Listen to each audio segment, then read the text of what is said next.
Hello बच्चों, welcome to our Kota academy. टी हमारे पास इस क्वेश्चन में क्या दिया गया है, 298 केल्विन पर H2O लिक्विड, CO2 गैस तथा पेंटेन गैस की संभवन के लिए मानक मुक्त ऊर्जाएं किलो जूल प्रति मोल में दी गई हैं। ओके, पेंटेन ऑक्सीजन ईंधन सेल के लिए ई नॉट सेल का मान क्या होगा? तो सबसे पहले तो हमें इसके लिए एक रिएक्शन स्टैब्लिश करना पड़ेगा। तो अगर हम बात करें पेंटेन ऑक्सीजन ईंधन सेल की, तो वो कुछ कैसा होगा? तो पेंटेन मतलब हो गया C5H12, ठीक है। और साथ में क्या हमारे पास ऑक्सीजन, तो O2। अब अगर इनके बीच अभिक्रिया होती है तो ये क्या देगा? कार्बन डाइऑक्साइड देगा और साथ में क्या देगा? H2O देगा, ठीक है। हम क्या करते हैं, इसे संतुलित कर लेते हैं। तो अगर संतुलित करना हो तो हम क्या करेंगे, यहाँ 5 कार्बन है तो 5CO2 हो जाता है, ठीक है। और हाइड्रोजन 12 है तो यहाँ हम 6 कर देते हैं और उसके बेसिस पे ऑक्सीजन हमारे पास हो जाएगा 5 2 10 प्लस 6 16, तो ये कर देते हैं 8, ठीक है, 8O2।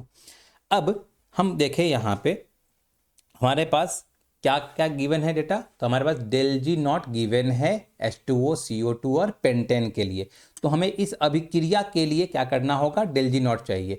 तो हमें डेल जी चाहिए इस पूरे अभिक्रिया के लिए, जो किसके बराबर होगा? तो जो होता है समेसन डेल जी किसके लिए? प्रोडक्ट के लिए, मतलब जो भी उत्पाद है, माइनस क्या हो जाएगा? Summation del G naught reactant के लिए, ठीक है। अब इसके लिए क्या करें हम? तो अभिक्रिया की जो हमारे पास डेल डेल जी नॉट बनेगी वो किसके बराबर हो जाएगा? अब देखो प्रोडक्ट में क्या क्या हमारे पास है, कार्बन डाइऑक्साइड और वाटर। कार्बन डाइऑक्साइड कितने हैं? 5।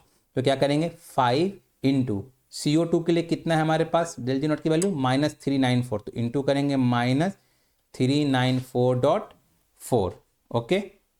फिर प्लस करेंगे इसमें वाटर कितना है? 6 मॉलिक्यूल, तो 6 इंटू -237.2, और फिर माइनस ये हो गया आपके पास प्रोडक्ट का। और इसमें से माइनस करना है आपको रिएक्टेंट के लिए। तो रिएक्टेंट में क्या क्या हमारे पास है? हमारे पास है सिर्फ और सिर्फ पेंटेन और ऑक्सीजन। अब पेंटेन के लिए कितने मोल यूज हो रहे हैं? 1 मोल, तो 1 इंटू -8.2, और ऑक्सीजन क्योंकि अपने मूल अवस्था में है तो उसके लिए 0 कर लोगे आप, तो 8 इंटू 0। जब आप सॉल्व करते हो इसे तो ये डेल जी नॉट की जो वैल्यू आएगी वो आएगी अप्रॉक्स 3387 किलो जूल पर मोल। ओके, अब किलो जूल क्यों? क्योंकि सारी वैल्यूज किलो जूल में दी गई थी। लॉक करें ना।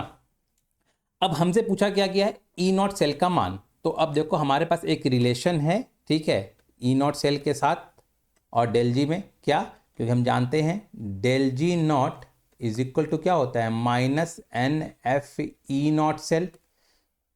अगर हम यहाँ से एन आइडेंटिफाई कर लेंगे तो हमें फिर ई नॉट सेल मिल जाएगा आसानी से। अब ई नॉट सेल के लिए हमें चाहिए एन। अब एन कैसे आइडेंटिफाई करेंगे? तो अब देखो यहाँ पे अगर हम ऑक्सीजन की बात करें तो ऑक्सीजन यहाँ पे कौन से स्टेट में है? अपने नेटिव फॉर्म में, मूल अवस्था में। तो ये 0 ऑक्सीकरण संख्या होगी इसकी। यहाँ पे ऑक्सीजन का -2 और यहाँ पे ऑक्सीजन का -2। तो टोटल चार्ज जो ऑक्सीजन यहाँ कर रहा है अचीव, वो कितना? 5 2 10, 10 2 20, तो -20। और यहाँ पे 6 2 12, -12, तो टोटल कितना हो गया? -32, और ये 0। तो 0 से -32, इसका मतलब 32 इलेक्ट्रॉन्स यहाँ पे इन्वॉल्व हुए या एक्सचेंज हुए। ओके, तो n की वैल्यू क्या हो जाएगी हमारे पास? n की वैल्यू हो जाएगी 32। नाउ अब हम वैल्यूज पुट करते हैं यहाँ पे डेल जी नॉट की। तो डेल जी कितना आया था हमारे पास? -3387, which is -32 into 96500 into E naught cell. Okay, अब आप इसे सॉल्व करो। सॉल्व करने पे आपको जो ई नॉट सेल की जो वैल्यू आएगी वो आती है 1.0968 volt. So the correct option is option number A. Okay, thank you.